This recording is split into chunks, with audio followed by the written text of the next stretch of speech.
history or black culture.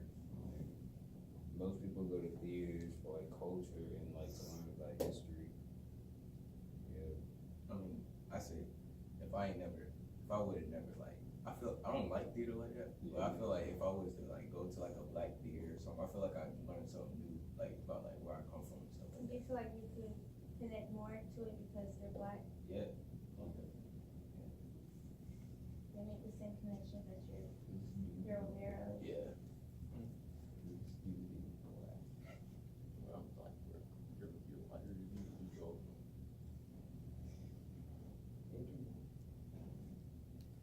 Say anything, man.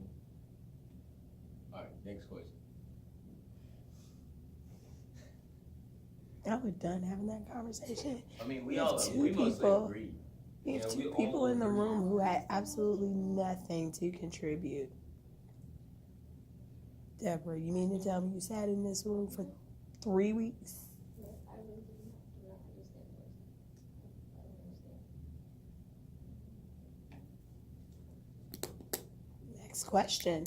So we heard some of August Wilson's language. Some of it is very harsh, very colorful. He uses expletives all the time. There's a lot of cussing. Yeah. There's a lot of name calling. What do you mean by that question? You mean how it can benefit or like why is it bad? I haven't gotten to the question yet. What I'm saying is August Wilson's language is very forward and very hard on the ears. Do you think that because of the content of his plays that is justified?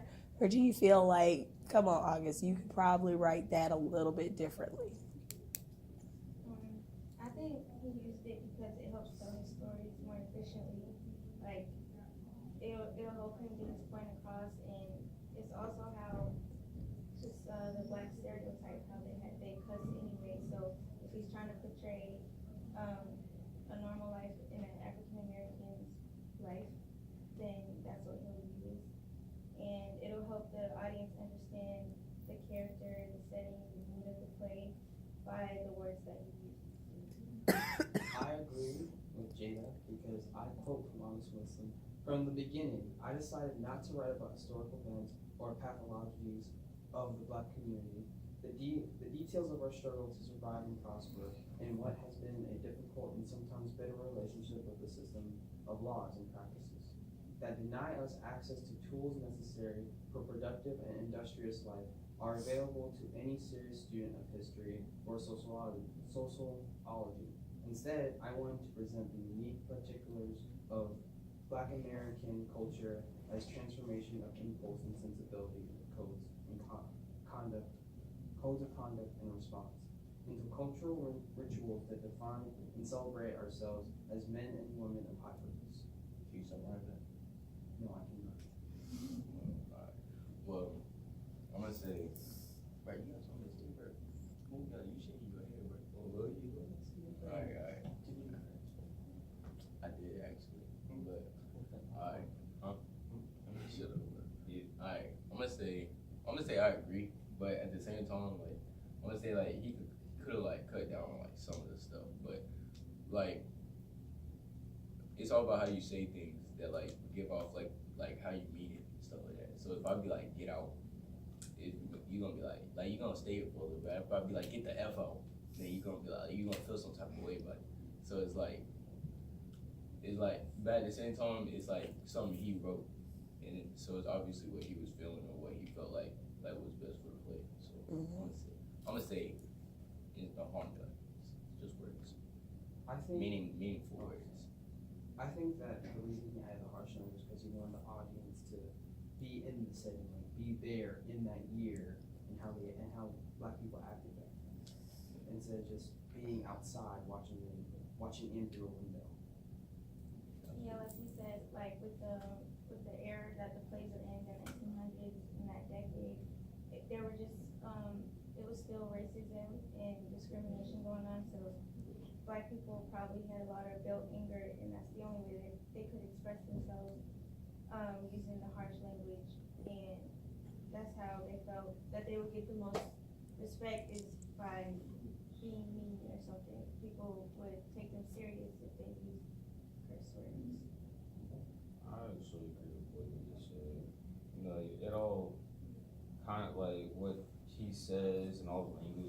performances kind of sets the mood for the whole play. Like, there's a certain way people talk back then, there's a certain way people talk now, and I think like people understand more like how serious the situation was, how they talk then.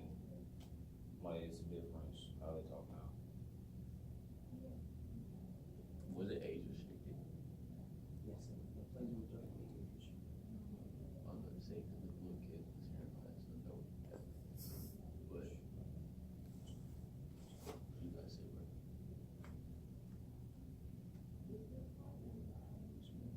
That's how to get to it.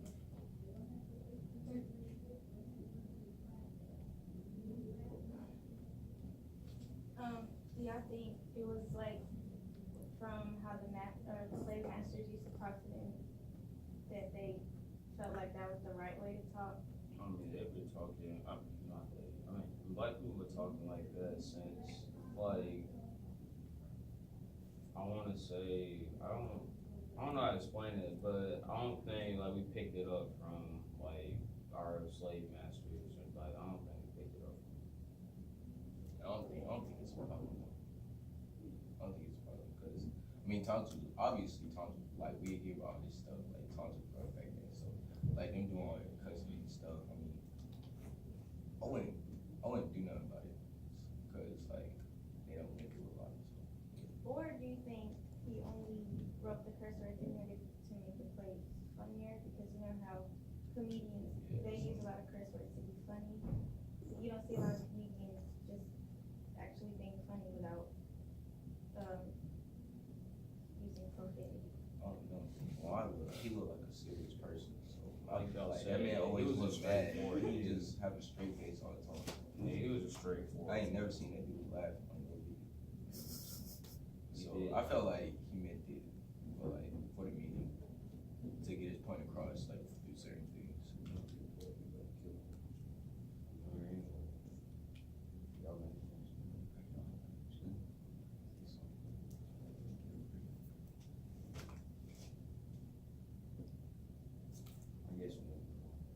we All right, so let's talk about lighting.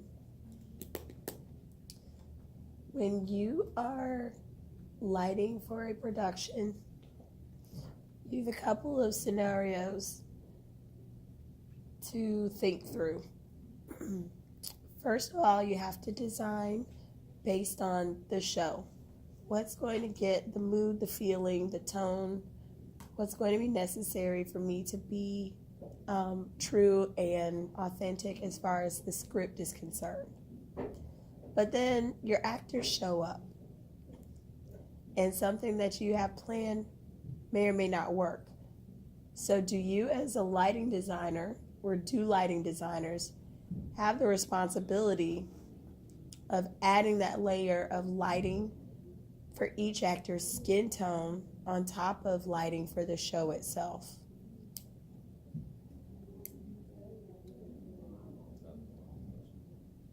You said, do we have the like? So we're lighting designers. Do you, as a lighting designer, or does any lighting designer in general, have the responsibility of lighting appropriately for each actor's skin tone, for taking that into consideration on top of lighting for the show itself? Or is that something that takes a back seat and that they don't really have to worry about? I feel like it should be like, cause it also got to match up with like the wardrobe that they wear. So it's like what they wearing has to like go on. Like you can't have black and white because you're not gonna see it. So I feel like the wardrobe person and the lighting designer gotta like come to like an agreement on what they both think would be best for like the costumes, like to pop out and for like the audience to see it at the same time. I said yes, because although it may be a difficult task to complete, all the actors have different skin tones and deserve the same treatment, whereas like a white person, it's easier to light them, so they'll get the best colors, but with the black person, it's harder, but they still deserve the same treatment, like at least trying, the lighting designer, putting in the same amount of work, trying to at least figure out what can work for them as they would with another person. And the lighting designer must take the darker skin tones, needs it needs more attention, and getting the right light into consideration. And it, like you said, it should match the wardrobe, it should match the mood of the play. You can't have yellow light, which represents like happy and stuff, with a scene where they're killing somebody. I have to disagree with Jada on her first statement that they have a responsibility to light each and every actor's skin tone because the characters aren't the setting. They are just there and there to tell the story. The setting is there to help the audience visualize what is going on in their own 3D mind. They aren't part of the setting. They're just the characters, the story that are. They are the character. They are the story. They are there to help. They are to help move the audience along so they can understand the story in their own way. Well, if they're there to help the story, you have to be able to see them. And if the lighting designer won't light them correctly, then you can't see it, you can't understand the play. That is true, but there probably won't be many times where the lighting designer will have to put dark light on someone or really bright light on someone, unless they're using a spotlight to do follow spots and stuff. Do you think they should ask to see the actors before they make decisions on how they're gonna like the setting and stuff? So it could probably be easier for them. If they do want to do that, then I believe they should be there for auditions, so that way they can see who would probably be there to who will play the main role in certain characters, so that way they can prepare beforehand instead of having the lighting already done and then meeting the actors. So you saying like they should already know like the race that they want? No, we should already know who's going to be playing that role, what race they are, instead of waiting until the lighting's already done and then meeting the actors.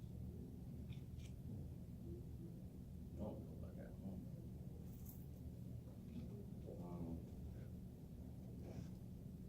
I don't really have nothing good for this. I kind of agree with, I can't remember who said it. I kind of blanked out. But I agree with whoever said that, the lighting designer basically tells the mood. Like, he's basically like the second storyteller of the play. Like, without him, it could be pitch black dark, and you couldn't tell if someone was happy, sad, mad, or anything like that. You said that they shouldn't include the actors, that probably happens. You said that they shouldn't involve, like, ask the actors. You did say that. You said that they should. Hold on, you got me confused now. Because when she was like, do you think they should ask the actors, whether like, you know what I'm saying? No, I didn't disagree with that part. I disagree with her saying that they should have responsibility to light every actor's skin. Okay, alright, okay.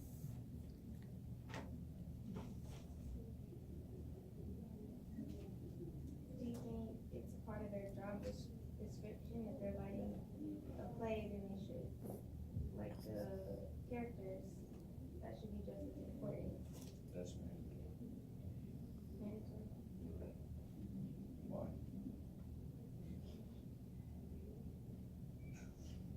Inform me, no. Well, it's mandatory because you can't just light anyone the way you want them to. Like, certain light isn't gonna work on people. Like, if you're lighting a show and you wanna use a certain color, you would have to get I think you should get the characters out on stage to see, like, what light fits them best. And then according to that, like, what colors would best fit the play. Like, if you're trying to use blue and blue doesn't work, try to find another color that's similar to blue or something that could represent, like, the feeling of blue.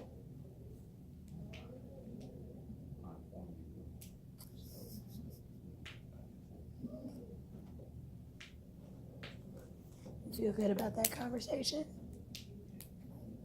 Cool.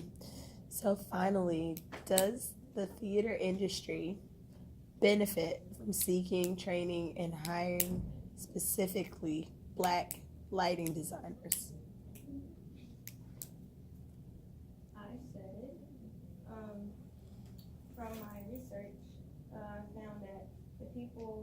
Black, Asian, minority, and ethnic backgrounds make up 8% of the chief executives, 10% of artist directors, and 10% of the chairs in 2016 through 2017.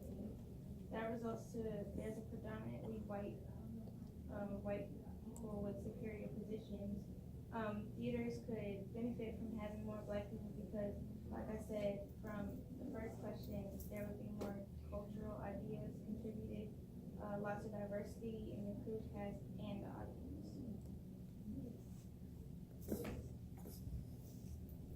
I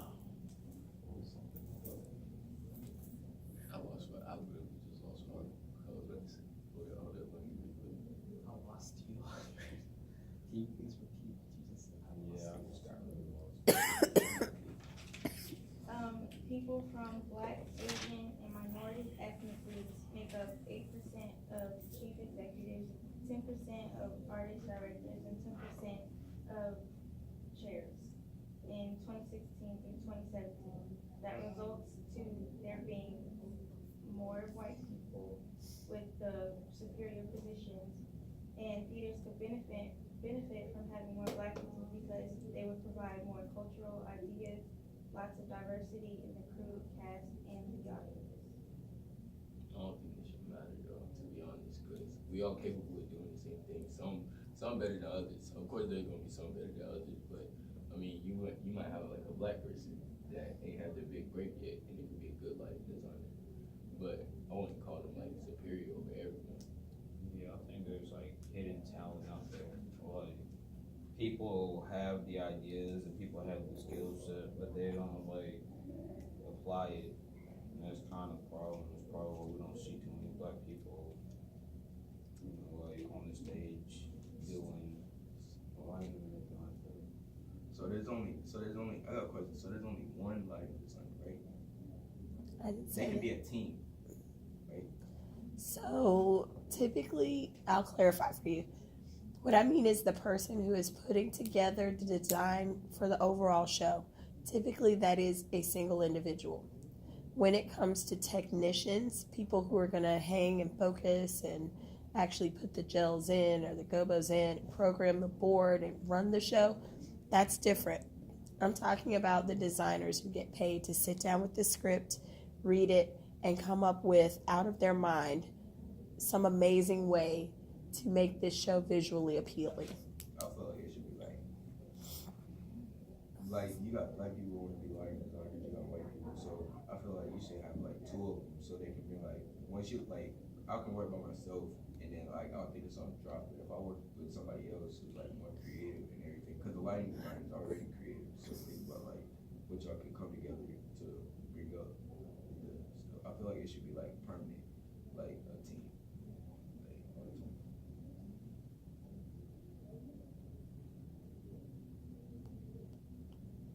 Jan, when you got that data, did it say where, like, did it say overall on the world or just the United States? Just the United States. It was on Asian minority, right? Asian, Black, and any minority, like Spanish, like any minority ethnic background. So people who aren't given a fair chance typically. Why I think it was a big change. Because it's discrimination, like, so you got white schools and black schools. White schools usually have more money than us. They have better computers than us, better books.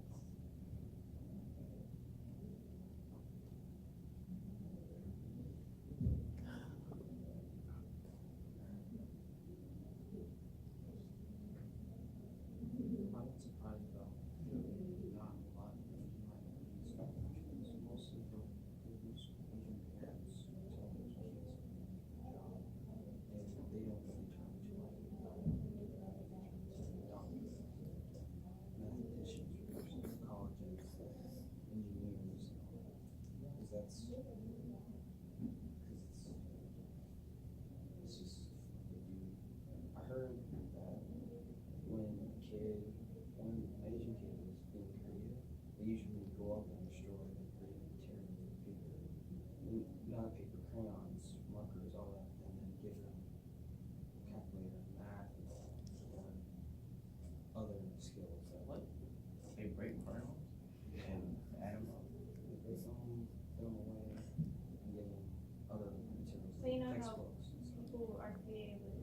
color usually. Asians are created with textbooks and calculators. And everything.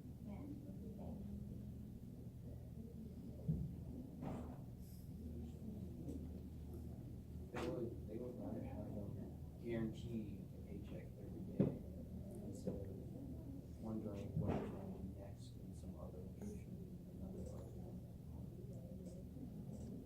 Just to sum this up, I just basically think it's better if the theater industry have the same amount of black people as they do white people or any other race other than white, because it's gonna help them get more audience, get more people in to see the plays because it's by someone of their race, something that they can relate to.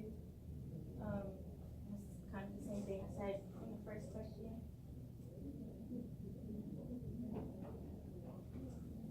Well, when you think about it, there probably aren't a lot of people who turn to theater and then design because I didn't about lighting design until I was in middle school.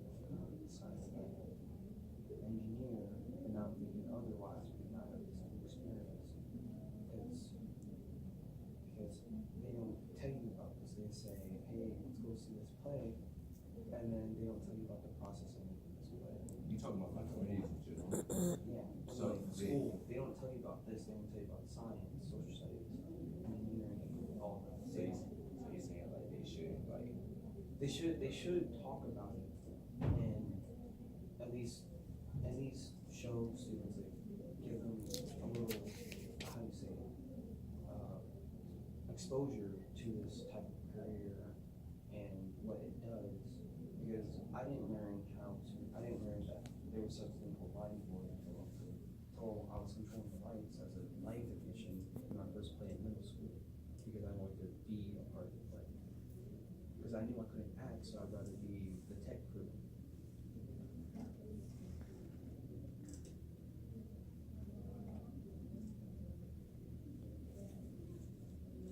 It's like when you think of a play, what's the first thing you think of?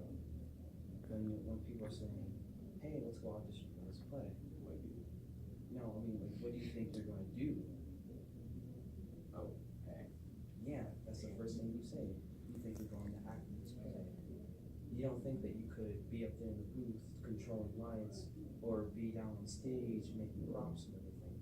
They just say, hey, when the first thing you think of is if I'm going to be an actor in this play because that's how media portrays it. In any movie where there's like a play being the main part of the story, it's always about the actors, not the tech crew. It's always about the main character being an actor and trying to do their best. It's never about the tech crew trying to make sure everything's working. Because that would be boring. There's no drama. Oh, there's plenty of drama in tech, believe me. If only. So let's circle back around because I heard some interesting thoughts when it comes to the theater industry benefiting from having blacks among their ranks. I want to go back to the thoughts around having an independent black theater where that would naturally be the situation. I want to hear how you guys were able to say, or I would like to hear you guys expound, if you would, how you were able to say, yes, we still need independent black theaters because this is the only place for us, but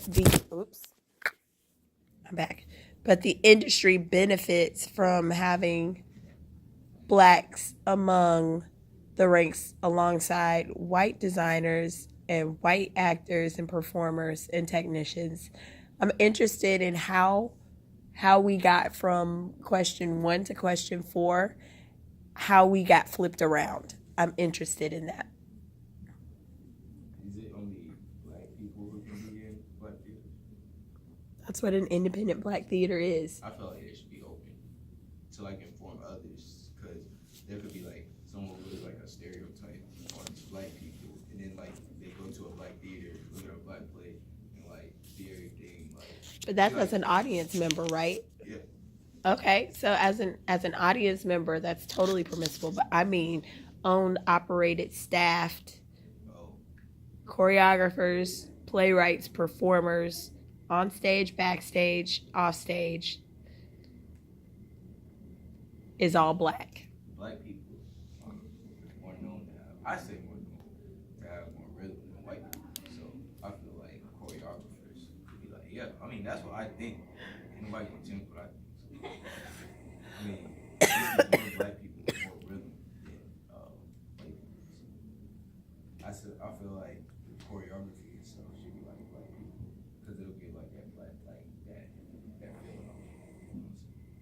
Yeah, there's like a little dance scene or something. I think independent black theaters are necessary because, you know, other theaters are mostly white. They have mostly white people going to see them working behind stage. And with the independent black theaters, it gives all black people the opportunity to showcase what they want, what they have, and not be judged or have second thoughts about it because it's surrounded by black people and they have the platform to show what they got.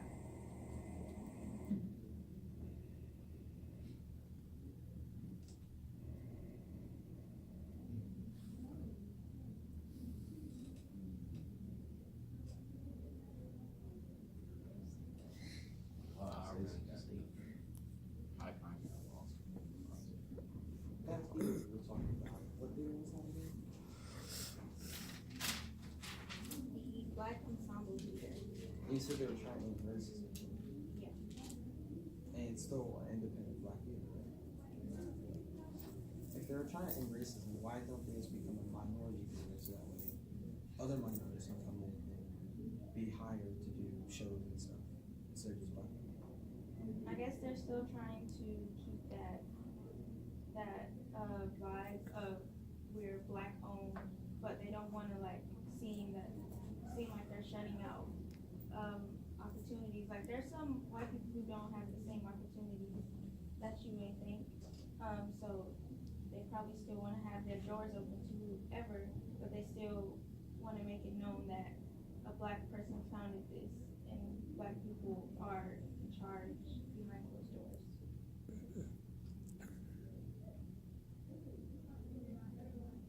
Is there any like minority, like a whole like minority theater? I'm sure there are. That would have come up in your research. No, I'm talking about like all together. Yeah, that's what I'm saying. I'm sure there are. There's a group here in Raleigh called the Justice Theater Project, and one of their aims is to bring people together. Now, it's owned and operated by Caucasians. Hispanic people. When I search it, Hispanic. When you search,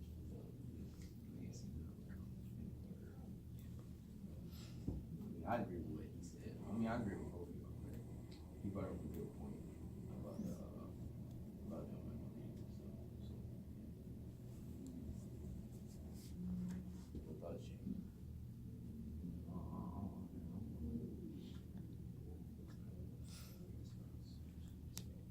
So, what I'd like now is for everybody to go around the circle and give a final statement on any or all of the questions that were posed to you during seminar. And this is everyone, because even those of you who did not participate have sat and listened at this point. So you've got something that you can talk about. He's gone. Alas, poor Keyshawn. All right, go ahead. Final statements. Black theaters are necessary because they provide cultural diversity, standpoints, different views, and not one-sided stories that you'll normally get from other theaters that are predominantly white.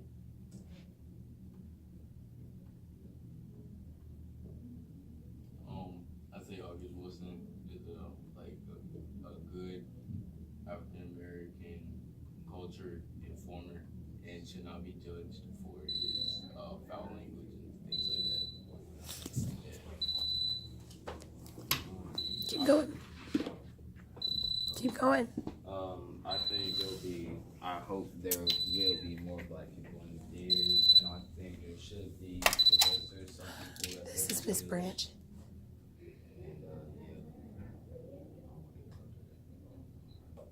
I sure do. He's asleep right now, but I have him.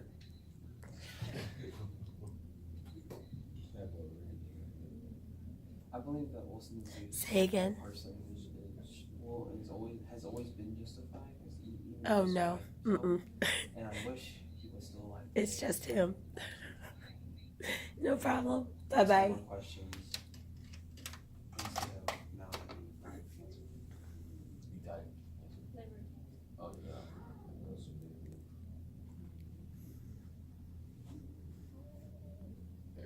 Everyone gotta say something. No, you don't have to. You just get to have to.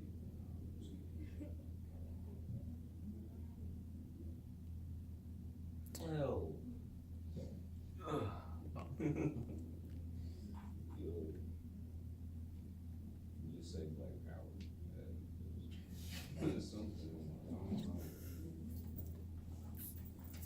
So, again, the purpose of the seminar today was to wrap up our study of a truly prolific playwright, somebody who had impacts on theater and film in ways that you probably, there was a ripple effect. You probably knew nothing about August Wilson on the front end, but you have Viola Davis, you have Charles S. Dutton, you have Alfre Woodard and Lawrence Fishburne. You have a lot of those individuals simply because there was work that he produced for them. There would not have been a platform for them to come forward and become the stars and the actors that they are. Can you imagine The Matrix without Lawrence Fishburne? Well, that's what it would have been if we had no August Wilson. So I just wanted to make you aware of his presence, the presence of his work. I hope and pray that you guys will at some point take a moment and actually read or see productions of those plays. It is one of my personal goals to read and see each one of those by a regional or Broadway or off-Broadway company. So I'm going to spend the next few years looking for productions and researching them. And I'll read it right before I go, and I'm going to go see some really great productions of August Wilson. That's one of my personal goals. But also when it comes to lighting, I wanted you to understand that there is more than just climbing up to the booth and turning the board on. There are other things to consider, and that there are things to consider as far as the career path. So just spending some time making you guys aware, pulling together thoughts and ideas around what we've been studying, and getting you guys to actually engage in thoughtful conversation. So thank you everybody for all of that. Say bye.